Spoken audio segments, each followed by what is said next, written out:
Hey, everybody, welcome back. It's episode 301 of the Commander's Brew. Sean, how's it going?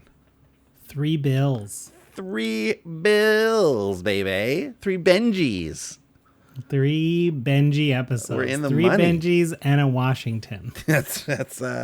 We know money. We know American currency. What's that here? It's like 3. Oh, geez, I don't know who's on the 100. He's a mustachioed. Is it Borden? Or is Borden on the 50? I don't know. Robert the Borden. 50. The dude on the 50 seems like an oil baron. Like he's this like fat bald guy. I just imagine him smoking a cigar and just like ruining the wildlife. Isn't it funny that we don't know? I mean, I don't roll with 50s or 100s anymore. No, but even if you did, I don't think anyone knows. You know what I mean? It's not like it's in anywhere in pop culture. Yeah, we don't. Canadian rappers don't sing about the Bordens. Our brown. It is Borden. Yeah, Bordens. See, knew it. Bordens Who's and the a loony. Yeah, good call. Who is on the 50? Is it? William Lyon Mackenzie King. Mackenzie King, yes. He was our war prime minister, right? William Lyon Mackenzie I don't King? know. I don't know. I'm terrible with Canadian history. We don't know jack about Canadian history, it seems. Well, our leaders don't, like, there's no term limit, so they don't, like, our prime ministers sometimes been the same guy the whole time. Yeah, like they're in there a long time, so like it's not like, I don't know. Yeah, sometimes they're in there a long time, or you're Joe Clark and you're in there for like 3 months, and then or Kim Campbell, same thing. Hey, I know a little bit. I know a little bit about Canadian history. I know a little bit about our prime ministers. Yeah. For the part I was alive for, I'm pretty good. Yeah. Once you go to before I was alive, it gets a little fun. I had to do I did a project on Pierre Trudeau when I was in high school in history. So I remember his era of like things that happened, and and then you're right. Then after that, I was born, and then then I started absorbing it all. And our current prime minister, the son of Pierre Trudeau. Mm-hmm. That's right. How often does that happen in the world where like a parent is the same? Pretty often, I think. It feels like it would definitely happen in monarchies. In the States, the Bushes. Oh, the Bushes, yeah. There's like 80 Roosevelts that were president, I feel like. No, Eisenhowers. Yeah. Isn't there like... I remember in the... Eisenhower. Anyways, enough of that. Let's talk Magic. Modern Horizons 2 has dropped after our 300. By the way, hope you like the 300th episode. Yeah. We just it was just a regular episode where we did a real get to know you episode. Yeah. We hope you enjoyed it, and we hope nothing weird happened, and that you did listen to episode 300, and we hope that it was fun. Yeah. Let's talk about a little bit about the old Horizons. Some cool cards, some cool stuff. What wrapper are we going to have on our show, do you think? Right. Now that's the thing you're gathering, right, because Post Malone was on an episode of Game Night. That's right. I mean, it's got to be Drake, right? I mean, we could reach out. We could reach out to Drizzy and see if he's got some time. But I feel like, I bet he plays Magic. I wouldn't be surprised, honestly, but I feel like we should probably aim our sights a little lower. All right, you want to be more realistic. Yeah, let's be a little more real. Like, I feel like, I mean, could we? I mean, look, I'm just putting it out there. Could we get a Ja Rule?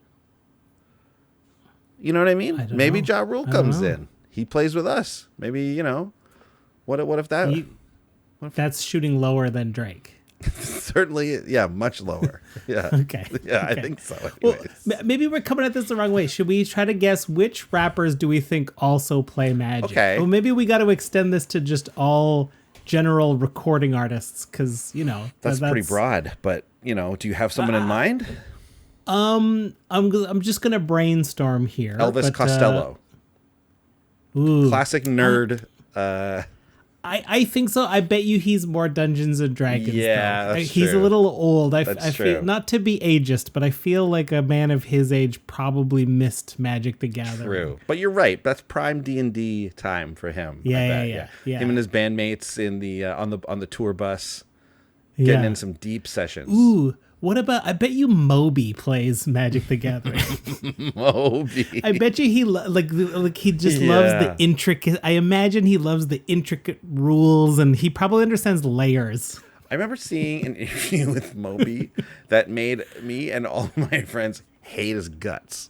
Oh, and okay, well then we can't invite But then him. way later, seeing an interview with Moby, being like, maybe we were too quick to judge Moby. He seems pretty cool. So, I'm all over the place on Moby. I don't know what to think. Yeah, Moby agrees to do the show. Everything's great, but then he just whips out the Stacks deck, and we're like, Moby sucks. He plays, but he plays like this. It's brutal. And he he only, like, instead of saying pass the turn, he just sits there. We always got to ask him, like, Moby, are you finished your turn? Done? It's like, You yeah, sorry. Yeah, he waits like a full minute in thought. It's like, yo, you have 1 mana up. What can you be thinking about here? Do you have a response to this, Moby? Thinking. Oh, dude, come on. Moby. We all just want to play the next game. Please, Moby. Moby's just a magic troll. I feel like that like era of emo / like alternative musicians coming out of that like mid to late 90s. I feel like we got a couple of strong Magic players there. You know what I mean? Okay. Like I wonder if like what's a band from that era? Like what's a band from around there? Do you think any of like I don't know. Like a Canadian band or just in general? Well, like okay, well yeah, let's go Canadian. That way we can actually ask them to do the show. What about any of the guys from Sum 41? Oh yeah, I bet you a couple or of were them they like play too Magic. were they like too like cool? You know what I mean? They were I felt like those were like the cool, even though they weren't real punk guys in your high school, you know? Yeah. Where like the girls all like them for some reason. You're like, what? These guys? For some reason. What's going on with these guys? They don't take baths ever. This is who you like? Not me. I play in Magic, sure. But I'm stepping in a shower once in a while.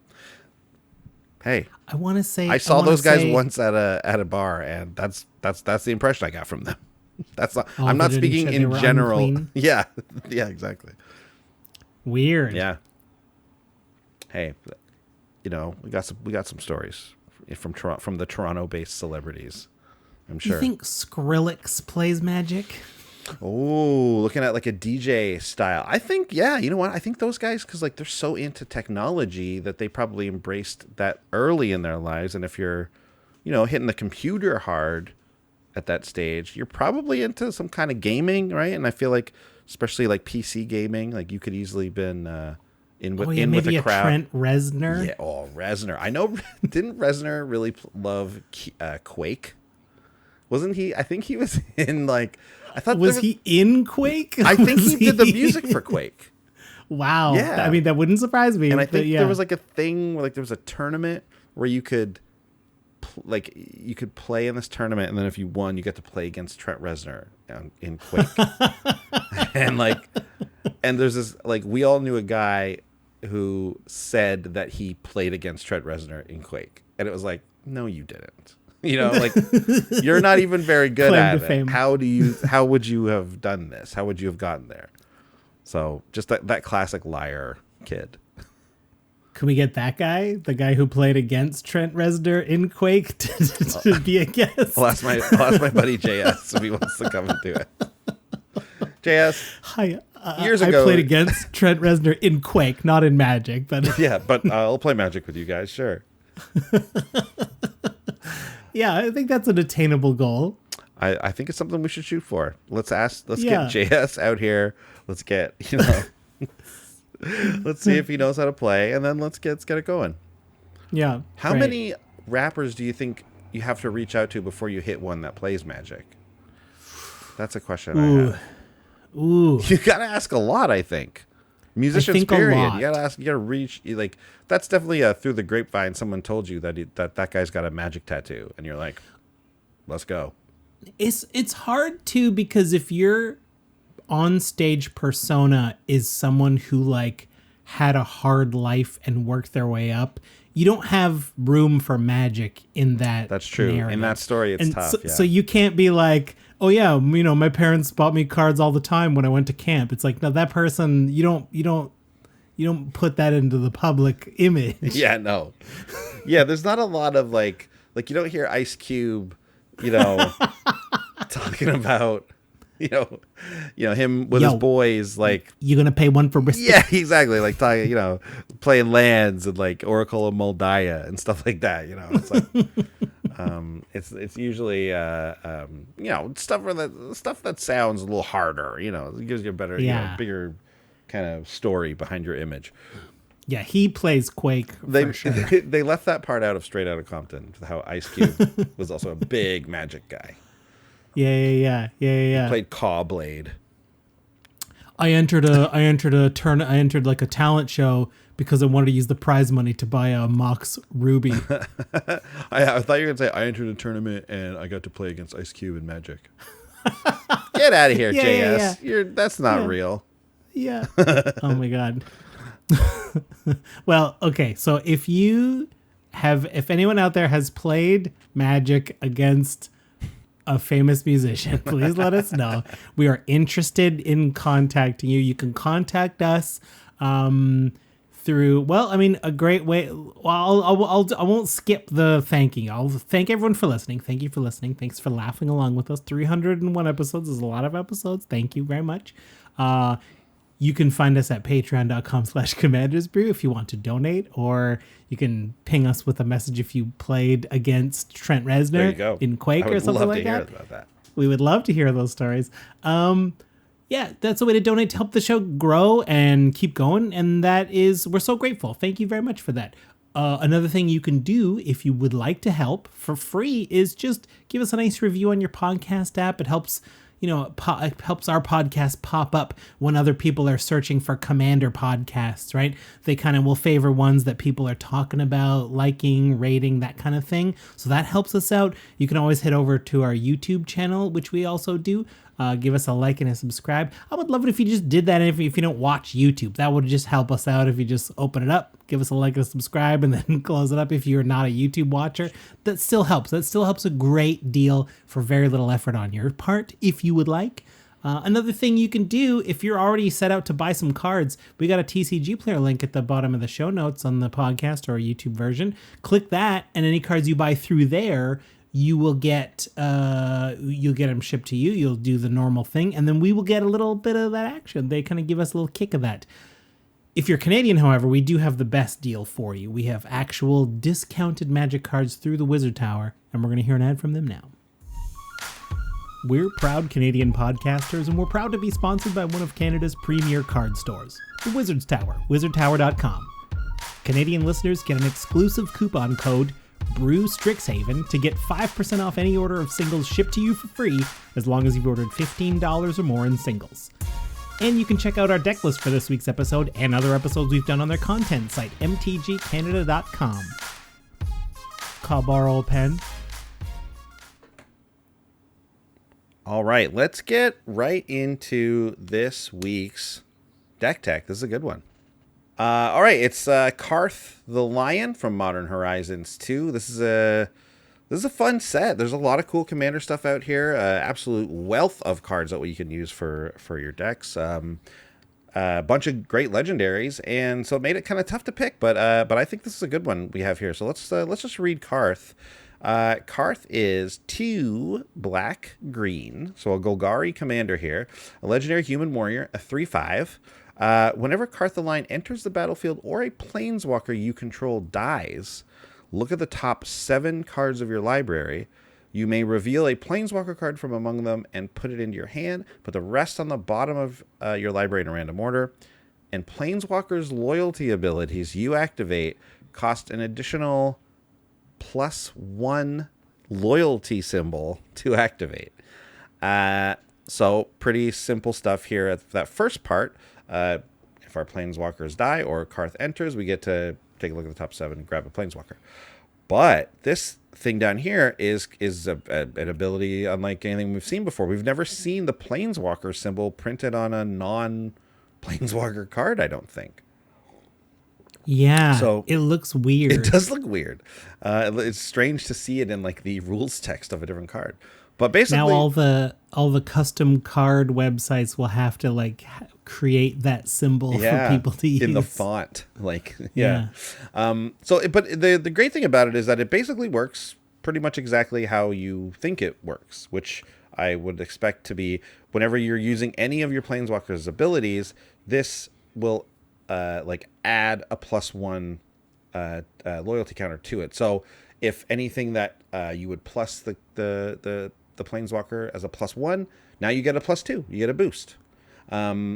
If it's a 0 ability, now it actually adds a loyalty counter. And likewise, if it's a negative ability, you'll actually reduce that by 1. So any -1 planeswalker abilities become 0s. So that is, when you think about how planeswalkers are made and how they're balanced to be, and like the numbers are very specifically chosen when it comes to their entering loyalty and how they're negatives and they're positive and they're 0s and all that, and how they're ultimates. Those numbers are very specifically chosen for balance, right? And to mitigate any kind of to power. So we're, of course, here in EDH talking about this, where it's a 4-player game, 5-player game, whatever. And, you know, planeswalkers lose a bit of that because they're so easily killed. Well, Carth adds a big punch to planeswalkers. And we're planning on taking advantage of that. Obviously, we're not building this deck without planeswalkers. We got a bunch of planeswalkers. That's the whole point. That is the entire point. So I think it's also interesting on a tiny technical note that they phrase it when planeswalkers you control die. I never thought of planeswalkers as dying before. I thought that was a word that referred to creatures, because they never say that artifacts die. But that's true. It sounds like they can use that word when any permanent goes to the graveyard from the battlefield, which makes sense. And it makes sense that so when a planeswalker ticks down their loyalty, I was always under the impression they're no longer loyal to you and they planeswalk away. Yeah. But now it is official. They have died. They lose Jace so much faith dies. in you that they just croak. Yeah. Oh, you want me to make a bunch of saplings and give you a special emblem? I'm gonna die. I'm gonna do it and then die. I was thinking about it too. I was like, when planeswalkers go to the graveyard, when they die, I was like, so they've been dying this whole time? Like, that's what happens when someone else gets one? Does that count as reanimating then? You know, what's going on? I don't know. But anyways, it is a very powerful ability because, like I said, you know, planeswalkers are really specifically made the way they are to be what they are, and it you know what? Honestly, it kind of reminds me of the Oath of Gideon, which like just adds 1 loyalty counter to any planeswalker that ETBs, and when they enter, and how good that card is, and even though you're like, what? 1 more? That's good. It's like, yeah, it's really good. Well, this is that every time you activate. One of your planeswalkers, so even better, obviously. So it's great. So what are we doing with this deck, though? Let's start talking about that. Let's talk about the vegetables. Let's talk about the base layer here. So he triggers on ETB. So when a walker or when a walker dies, right? So having them die, obviously, not a big deal. In fact, it's kind of just fine because we're going to replace that card in our hand, and then we're going to have a planeswalker in the graveyard, right? So Sean, take a look at these first 2 options here. Why don't you read these for us? These are really great options for, hey, planeswalker dies, we got a new one in our hand from our top 7, and then what are we going to do? Yeah, we're going to regrowth one of them, 1 and a green for a sorcery, return a card from your graveyard to your hand, or we're going to Seasons Past. This is great. 4 green sorcery. Return any number of cards with different mana values from your graveyard to your hand. Put Seasons Past on the bottom of its owner's library. Oh, it doesn't even get exiled. In my mind, I knew this card didn't go to the graveyard. I assumed it exiled itself, but it just goes to the bottom. I always forget that. You end up pulling out like 4 or 5 cards on average from the graveyard. Yeah. You're going to get a land. I mean, especially in Golgari, I assume we're going to be throwing stuff in the graveyard quite readily. Yeah, it's easy to do that, and it's easy to get a big time value. Don't forget, lands get included in this at the 0 slot and stuff like that. Yeah. So you can do a lot with Seasons Past. One of our favorites here on the show. I know we often brew with this card. Obviously, we want to power our walkers out, and that includes obviously ramping, but it includes some other interesting ways, like Thran Temporal Gateway. For generic for the legendary artifact, you pay 4 and tap. You may put a historic permanent card from your hand onto the battlefield. This is especially good, not just for things like expensive planeswalkers, but also ones with heavy mana requirements. Like you can get that 3 black mana Sorin that can be tough to cast sometimes. Yeah. Thran Temporal Gateway is going to take care of that for you. Can't counter this unless you counter the activated ability. Exactly. You're not casting a spell. Absolutely. Also, you could do it at instant speed if you really wanted to, but there's no real benefit to doing it at instant speed, of course, because you can't activate Planeswalker stuff at instant speed. And we also have Umori. This is a great suggestion from our man, Mr. Big Bents, because he has an Umori Planeswalkers deck, and he just said that just naming Planeswalkers with Umori has a big impact on the pace of the game and how easy it is for you to power out some of your Planeswalkers. So Umori, if you don't remember, is the 2 and then the 2 Golgari hybrid for the legendary Ooze. It has Companion. We're not companioning Umori here because it's a really strict, you have to have each non-land card in your starting deck shares a card type, so we would have to include actual all Planeswalkers, which we can't really do that because I don't think there's one that could be our commander, Oh yeah, that's the rule. I keep forgetting with the companions, your commander is also, there's no black-green commander that can be our Planeswalker. Grist. There is now, isn't there? That's incredible. Grist. I would love to see. Yeah. Okay, hey, tune in to the lost cards for that. Even though I just thought of it. Anyways, Umori, the ability Umori has, Umori is a 4/5. Enters the battlefield. You choose a card type, and spells you cast of the chosen type are 1 less to cast. Same thing. Planeswalkers are really balanced on purpose in a specific way, including their mana value. So shaving even just 1 off of that has a really big impact. You get them down early, and that means you can play more of them on 1 turn later in the game. That's a real big headache for your opponents. It's tough. Anyone who's played against Super Friends knows that the biggest problem is that when you have 3 or 4 Planeswalkers out there, often the entire table has to focus on one of them, and that's amidst while they're casting all these other ones. So you'll be able to take advantage of that. So what walkers? Exactly. Well, tell us what walkers. Just a small smattering of them. I mean, so we're Golgari, Garruk Cursed Huntsman, one of the best. 4 black-green, starts with 5 loyalty, 0, but with Carth +1. Create 2 wolves. They're both 2/2. They're black and green, and they both say when this creature dies, put a loyalty counter on each Garruk you control. So this boosts other Garruks.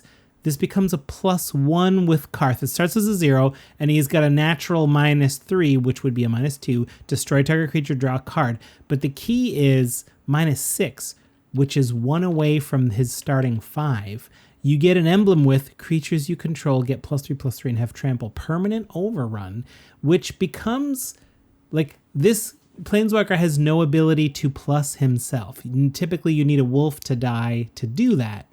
But here we are. Yeah. We can get up to 6 with Carth and then get permanent overrun. That's worth 6 mana alone. Just not getting any other benefit from this Planeswalker that's pretty sweet. This Planeswalker is brutal because you can't, normally we attack into them. You can't even attack at all because you can't risk killing a wolf. And these wolves are effectively unblockable because it's just not worth letting them die unless you have a kill a Planeswalker card right there. Then you're sure, I'm going to kill Garruk anyway, so I don't care about these wolves. This card really, really gets some focus. all of those thoughts went through my head when I played against Andy Bentley's Golgari Planeswalker deck. Oh yeah. On Commander Night Live, when I was just like, everything. I can't attack the guy. The wolf puts a thing on him. I can't do anything. I just gotta sit here and watch him tick up all of his planeswalkers and just crush us all. There's a few more though. There's two more. I mean, there's a lot more actually, but Vraska Golgari Queen. This is the 4-mana Vraska, 2 black green, starts with 4 loyalty, has a +2, which is actually +3. You may sacrifice another permanent. If you do, gain a life and draw a card. Most often, you kind of like sack a land you already used to do it. You kind of keep it once you're good on lands. That's what people typically do. -3, destroy target non-land permanent with converted mana cost 3 or less. -9, you get an emblem. Whenever a creature you control deals combat damage to a player, that player loses the game. That's a potent emblem. That's very potent emblem. So, but if you're not dealing with +2s, if you're dealing with +3s, so for 1 up takes you to 7, the next up takes you to 10. You can ultimate and still have Vraska live. Even if she was at 9, Carth's would make that -8. Carth would make that ultimate 1 cheaper anyway. I guess you could plus Vraska twice, have her sitting at 8, then drop Carth, and then cast her ultimate as a surprise. People wouldn't. I mean, he's in your command zone, so they'd see it coming. But he would reduce that cost. Yeah, after she's at 8. That's a great line of play, actually, Sean. That's a good point. Like, although because it's a cost. Your opponents know he's coming, right? Yeah. Like if you have 8 loyalty, even though you activate the 9, like is the damage, or sorry, the cost reduction of the loyalty ability, like when is that added? It's added at the same time, so it effectively says -8, or it effectively says -8. Yes. Okay, perfect. This Vraska is a great one because she is a real lightning rod. So she, in a way, really protects a lot of your other planeswalkers because just because of that -9 and just because of knowing about Carth and knowing how quickly you can get that ultimate off, which is just, the game is over if you get that ultimate. Like, you're going to get creatures. You're going to have things that can get through eventually, and, you know, so that's just going to end the game. So people are going to come for Vraska, and they're going to leave the other ones alive, other ones like this last one here. Oh, Nissa, Voice of Zendikar. It's only a 3-mana planeswalker, 1 green, starts with 3 loyalties. You got a +1 to make a 0/1 green plant creature token.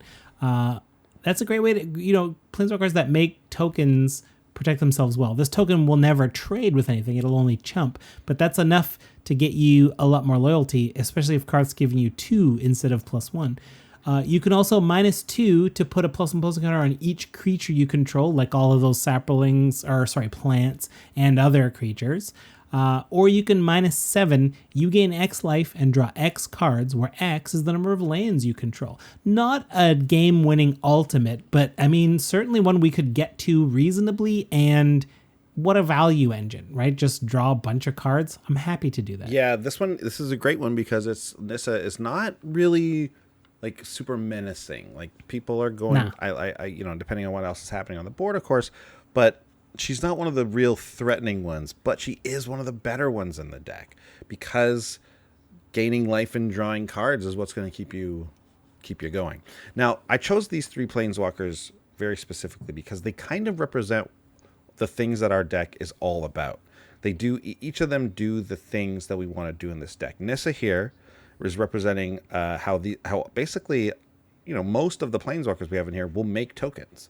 The green and black planeswalkers, especially the Golgari ones, but the green ones mostly, will make tokens. They love to make tokens, and that's how we're going to be able to attack and kill. Like, that's going to be our win con, basically. But they also love to sacrifice things. We would like to get that sacrifice. We'd like to get that destroy target permanent. Big Golgari move right there is destroying target permanent. So that's going to be your removal. That's going to be a lot of protection for you.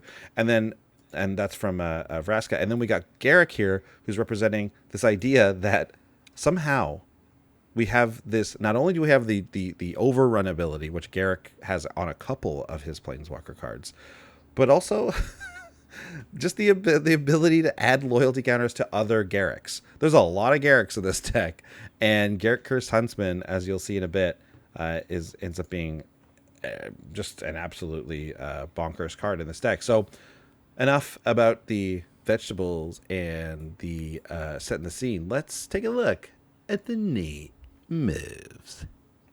Working on a neat moves. We're just going to take a second to handle a little bit of business. And the main point is, thanks for watching.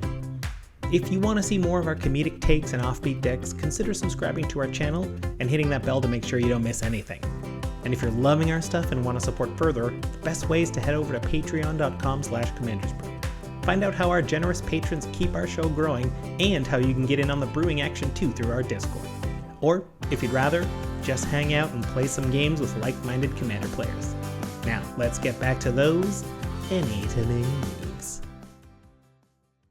All right, so I kind of touched on it a little bit there by telling us what we're expecting to see in the deck, but let's talk about that sacrifice angle, because it works really well in this deck with Karth's ability, as well as, we're making a lot of tokens. So let's take a look at the first card in this category, Spark Reaper. 2 and a black for a 2/3 zombie. You pay 3, sacrifice a creature or a planeswalker, and you gain a life and draw a card. So it's a little bit of life gain. 3's a little on the pricier side for a sack outlet, of course. But when you get, there's going to be a point where you're like, I don't mind sacrificing this planeswalker that's going to get killed next turn anyway, so I don't have a way to block this flyer or something. So you can add instant speed, sacrifice it, get a card in your hand, get a Carth activation, throw that planeswalker in the yard, and go on from there. Another great way to do it is Claws of Gix. This card is free. It costs 0.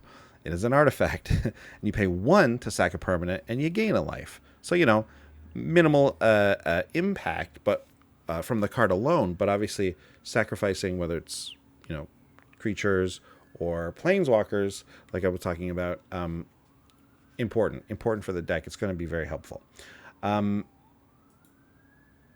We also have, because we're sacrificing these things, cards like Magus of the Will, 2 and a black.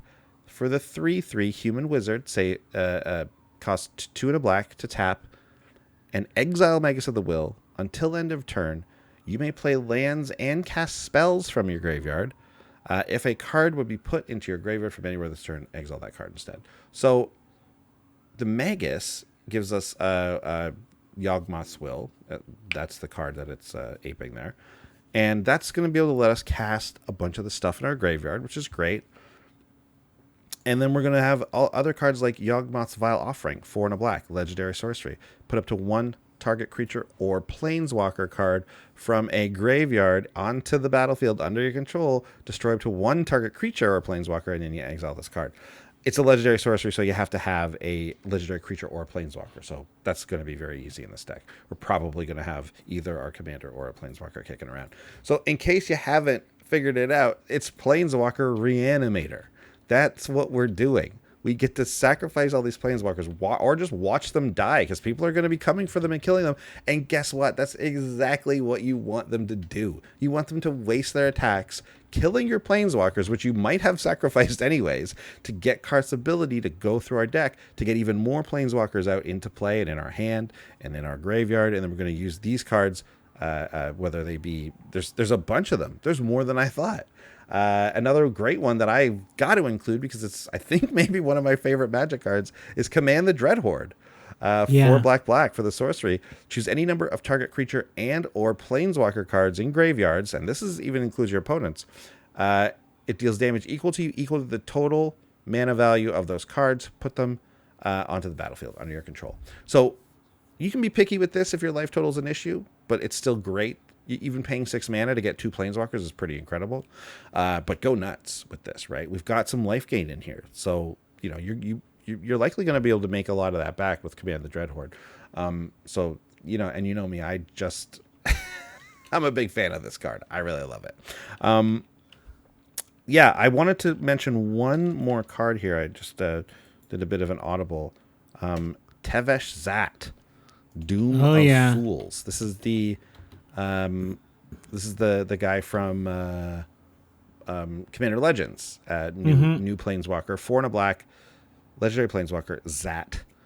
4 loyalty he starts with, and you can +2 him to create 2/0/1 black Thrall creature tokens. So there we got more creature token creation. +1, you may sacrifice another creature or Planeswalker. If you do, draw 2 cards, then draw another card if the sacrifice permanent was a commander. Okay. Calm down. And then the ultimate is -10. Gain control of all commanders. Put all commanders from the command zone onto the battlefield under your control. It's got partner, and it could be your commander. Like the crazy ultimate is not why this card is in the deck. It's obviously the first 2 things, but people are going to be so afraid. It's another lightning rod, but this guy's going to get you great value if you can even sacrifice 1 thing or create a couple tokens. Even if the value he creates is drawing aggro away from your other walkers, like this guy's going to be great. So I had to include Tevish Zat. This card is like made for this deck. It's incredible. Strong card. So here I've just listed a couple, or I just listed 1 additional Garruk here, Sean, because the next category is Garruks. We got a bunch of Garruks, but just read us the OG so we can know what we're working with. Garruk, Wild Speaker, and for some reason this original Garruk, the way the art is, he looks a little thin in this one. He has gotten bigger since this card came out. That's true. He doesn't look like a small guy. No. I wouldn't want to go up against him in a fight, but no. He looks pure barbarian still. Like newer Garruks look way tougher. You think so? Hey, I mean, look at Garruk Cursed Huntsman. He's twice as thick as him. He does look pretty massive. Yeah. Though that's a lot of cape. He's added a cape in that card. But you're right. Yeah. Well, I mean, yeah, you're right. His arm looks bigger. Okay. He's been working out. He's been working out all the time when he had that curse on him, when he was walking around chopping, lopping planeswalkers' heads off. Yeah, he started paying attention to his macros, right? Able to make those less gains. Yeah, that's right. Max gains from killing other people. That's great. This is the original one. 2 green, starts with 3 loyalty, +1, untap 2 target lands, which is wild. It essentially makes it so this is a 2-mana commander, sort of. You get that 2 back right away. Planeswalker, yeah. -1, put a 3/3 green beast onto the battlefield, or which becomes a 0 with Carth. That's incredible. Yeah. -4, able to go right away. If Carth is out, you can do this one right away. Creatures you control get +3/+3 and trample till end of turn. That is Overrun. I love the simplicity of the original Planeswalkers. Like, what's a cool green card? Overrun? Okay, that's the ultimate. There you go. Right? What's a powerful green card? Okay, this one. Yeah, this is Garruk. This card just representing a bunch of the different Garruks that we have in the deck. Most of them, in fact, I believe all of them are the ones that make tokens, do some kind of overrun thing, and draw some number of cards. They basically do this, or I guess in this case it's the untapping thing. That's what makes this guy pretty unique, which is really helpful and really good. But yeah, Cursed Huntsman, like you mentioned, that's where the money comes in, because this guy turns on all the other Garruks in a big way, because he's making these wolves that say, when this creature dies, put a loyalty counter on each Garruk you control. It's pretty wild that it does that. So is there a way to turn all permanents into Garruks somehow? Ooh, that's a good question. Put loyalty counters on all your permanents, period. I don't know. But also, of course, on all your planeswalkers. Yeah, that would be something. You can't really use any of those, because there's things that change the color word, or they change a word, like a number, but nothing changes the type planeswalker line. Type. Yeah. It would involve copying or something. I don't know. It would probably somehow involve like mutating. Or... That's how we did it the other time. Yeah, I don't know. If anyone knows how to knows. do that, that's a deck. That's a deck to look at. It's probably very hard, as I discovered with the whole mutate thing. It's tough to get going. But this is the whole angle of our deck. This is the whole angle of the planeswalkers we have in here. So it's like it's just something worth mentioning that you're going to have a bunch of Garriks and they're all quite good, especially with the Huntsman.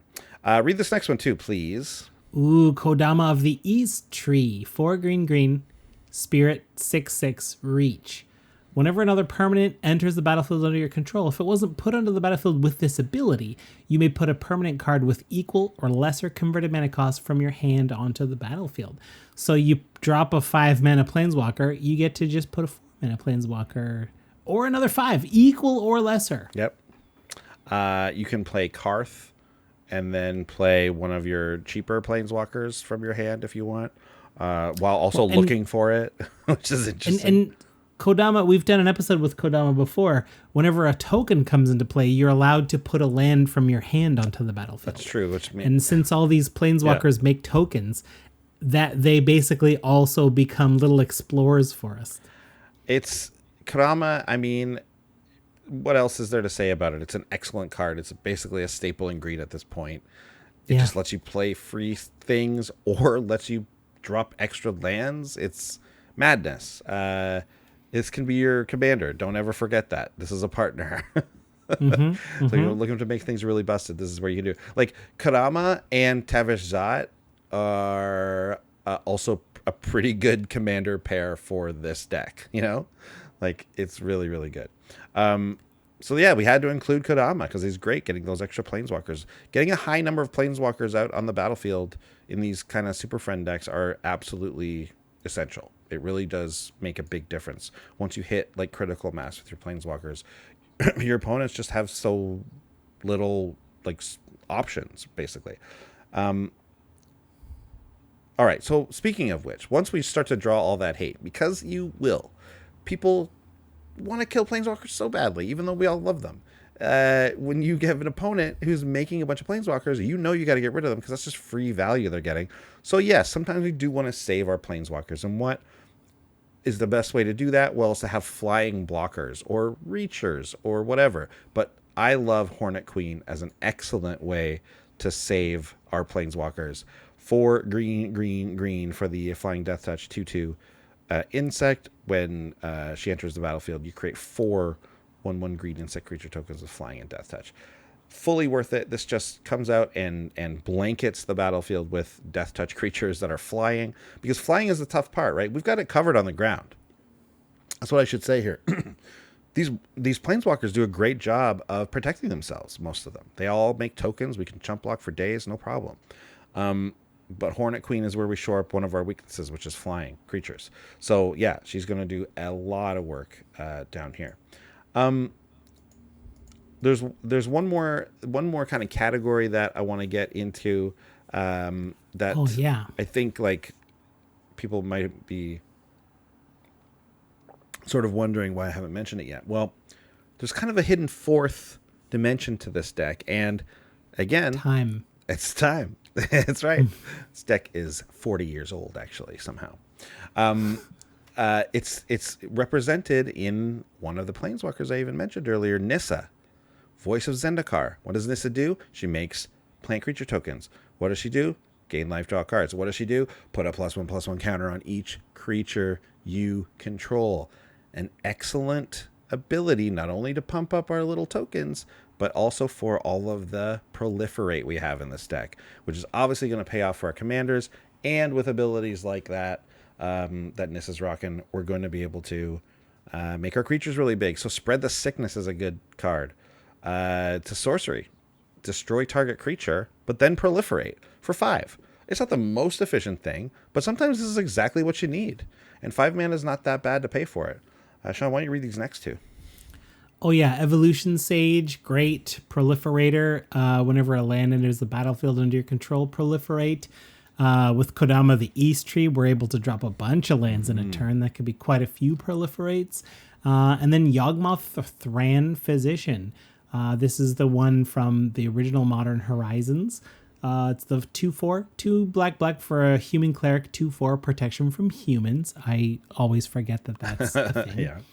Pay 1 life, sack another creature, put a -1/-1 counter on up to 1 target creature, and draw a card. Alternatively, black, discard a card, proliferate. Excellent. We love to proliferate when we have Super Friends decks. Absolutely. And look, this is a bit of an expensive card. I don't even have we used this on the show yet? I don't know. I don't believe so. Yeah, I don't think so. And it's because it is a little pricey, but I wanted to try and make this work in this deck because it is so perfect. So Pro Humans is whatever. I mean, might come up. We'll see. But pay 1 life, sacrifice another creature, put a -1/-1 counter on something, and draw a card. So we're getting a sack outlet. We're getting a draw engine, and we're getting potential removal here, and then pay black to discard a card and proliferate. Well, discarding a card, even if it is a planeswalker, maybe you're stuck on lands. You need something. You need to activate something and get something going on the board. Drop that 6/7 mana planeswalker and proliferate what you do have, and go from there. Because then we can just reanimate the stuff that we discard, whether it's creatures or planeswalkers. So Yawgmoth fits in perfectly. Is a really strong card, as we all know. And I would when we get to the budget report, we'll talk about it. But I would I would try to make it work. So this was a fun one, and like I already mentioned, we had some help from the Discord. This is kind of an amalgamation of obviously all the great suggestions we had from the gang in our Discord there, but we had 2 people had built decks already built. And it's even though I didn't necessarily take their builds and just put it on here, I'm sure there's quite a bit of overlap. So I just wanted to mention Mr. Big Bentz's Umori Planeswalkers deck that he played on Commander Night Live and shared right away. He's like, hey, I have a list that probably would be helpful for ideas for this. And also Jason Belk posted a deck that he'd been brewing. It's a Carth deck. So, definitely there's some overlap there, and there's some really cool cards that those guys contributed to this build. And everyone else, I mean, Slothbear 55, Mick Fisticuff, Papadio, Knackle Booper, Nickel Doodle, Micah. Those are 2 really killer names. Don't confuse them. No, exactly. They're different. Micah Eternities Crafter. We had Groove Chicken in there as well. Beauregardin. It was a big crew, as always, and as always, it's so much fun to brew with this gang. Chiefy in there as well. I did this one a bit later in the day, so actually we kind of had about Liliana's Janitor. There's someone I haven't brewed with yet, so it was really fun to see a few people I haven't yet. Oh, Lift a Manjaro. So there you go. Good crew, good deck, lots of fun. But we have now said the Discord helpers. Let's talk about the budget report.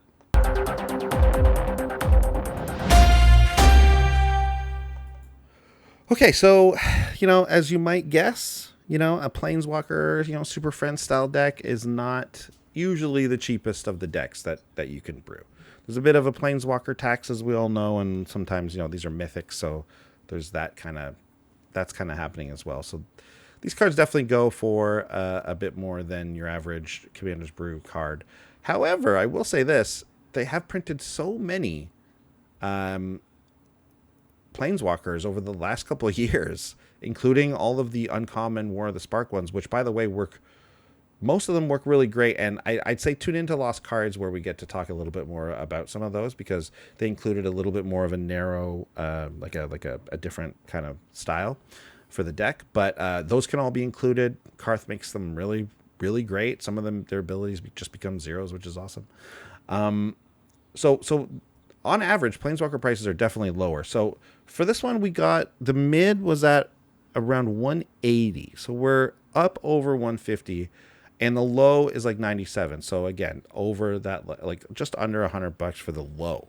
Now, you probably guess from just listening and seeing what we've included so far, but there's some pricey cards in here. Yawgmoth, Thran Physician, is, like a $15 to $20 card. I like this one the most, basically, of them all. I think this one's really great. I would try and make this work, but if not, that's $15 you can shave off right there. Sean, what about this one? Golgari Apex Predator. This is the one you can destroy other planeswalkers, make beasts, destroy creatures, and the ultimate is an opponent gets an emblem. Whenever a creature attacks you, the opponent you gave the emblem to, the creature attacking gets +5/+5 and trample until end of turn. It sort of like gives a personal super overrun, but only for one player. But I mean, I guess because that one has so many options, it does so many things. Yeah.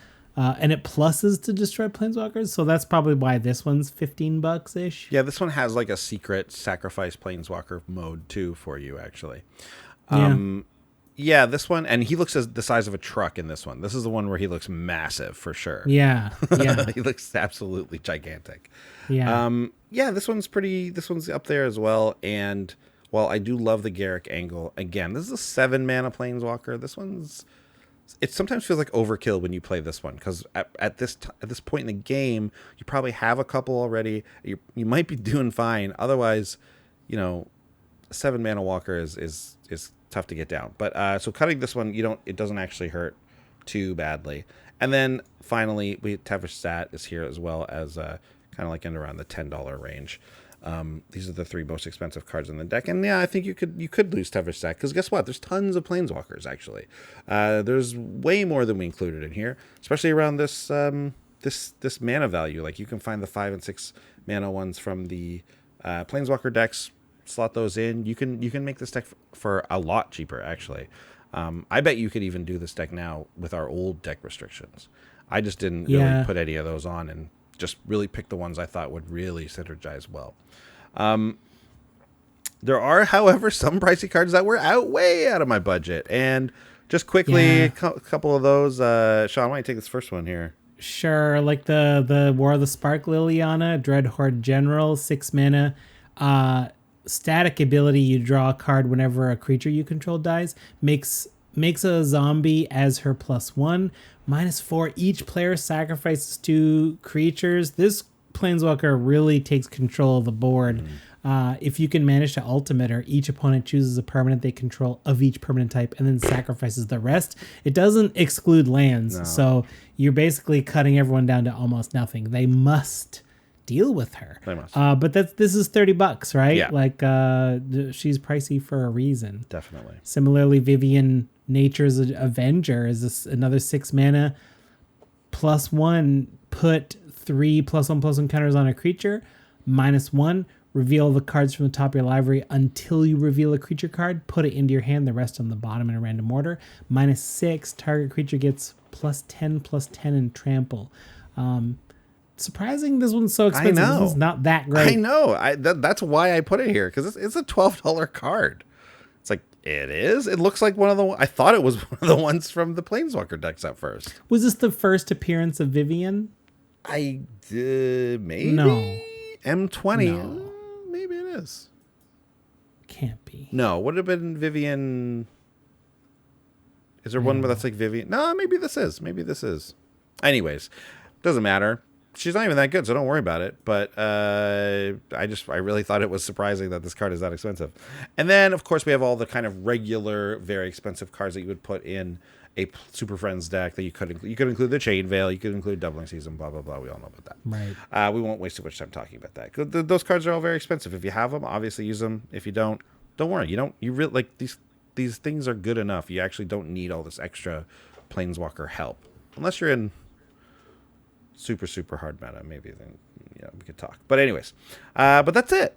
And that honestly is something to take from this, is that you actually don't need to get those pieces that you think you might. The really specific Planeswalker stuff. Carth does a lot of that work for you, honestly.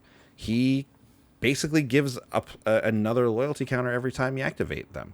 That alone is a huge boost to your Planeswalkers. So $7, right? Not too bad. No, not too bad. I think this is a very fun deck. I think you can really theme it in a way where it especially since you don't care if these planeswalkers die for the most part, it might not be this super scary thing that people end up playing against. It's possible. Right.